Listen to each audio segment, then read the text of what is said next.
దేవుడు చేసిన మేలు అది ఒక ఎత్తు అయితే, దేవుడు మనల్ని కాపాడినటువంటి ఆ అనుభవం ఒక ఎత్తు అయితే, అన్నిటికంటే కూడా ప్రాముఖ్యమైనది ఏంటంటే సాక్ష్యము. అంటే దేవుడు మనకు అప్పగించినటువంటి బాధ్యతను, దేవుడు మనకు అప్పగించినటువంటి బాధ్యతను అది ఏదైనా సరే నమ్మకముగా మనము నెరవేర్చుటయే నిజమైనటువంటి సాక్ష్యము.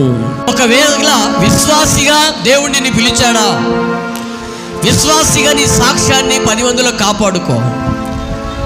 పరిచర్య కొరకు దేవుడు నిన్ను పిలిచాడా, ఆ పరిచర్య దగ్గర నీ జీవితాన్ని, నీవు సాక్ష్యాన్ని కాపాడుకుంటూ ముందుకు కొనసాగు. ఒకవేళ సంఘ కాపరిగా దేవుడు నిన్ను పిలిచాడా, ఆ సంఘ కాపరిగా నీ సాక్ష్యాన్ని నీవు కాపాడుకుంటూ బ్రతుకు.